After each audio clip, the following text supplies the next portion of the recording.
The healthcare stalemate, slipping approval ratings, and the erosion of the Democrats' power in the Senate. President Obama hopes to move past those issues in his first State of the Union address tonight. So how will he put the bad news of his first year in office behind him, and what will he turn to focus on next? For more now, we're joined by Lisa Lerer, Congressional Reporter for Politico. Good morning, Lisa.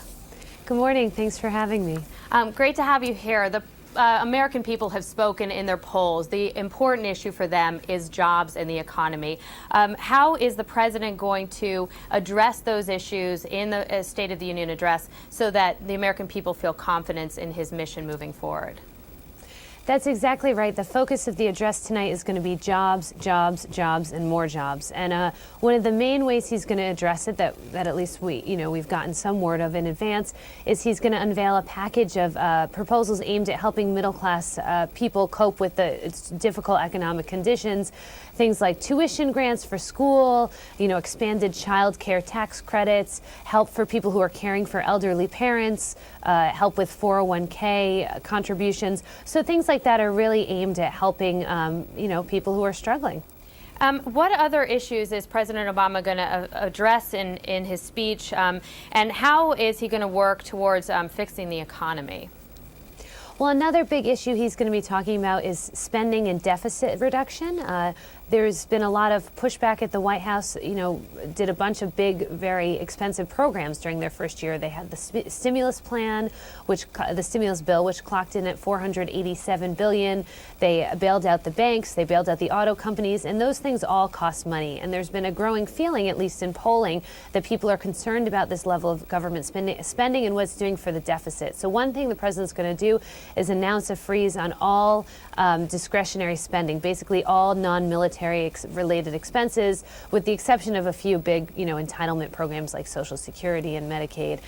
So that's meant to counter those claims that the administration has been spending far too much and it's driving the country into debt. There are estimates that it could total $1.35 billion, or trillion dollars rather. How effective would a spending freeze be, and what about congressional support? Well, congressional support is going to be tricky. Republicans came out right away and said they supported it. They thought it was a good idea, but it was too little, too late. They they likened it. One popular line on Capitol Hill yesterday was likening it to someone who just won a pie eating contest going on a diet.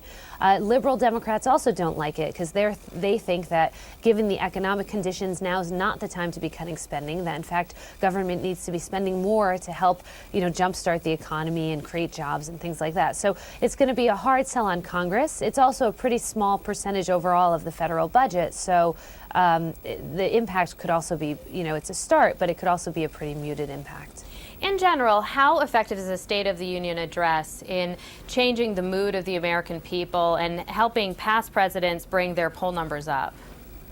Well, it's definitely a good point for President Obama, certainly, to hit the reset button. And this is sort of a venue in which he really excels. President Obama is quite good at giving large addresses.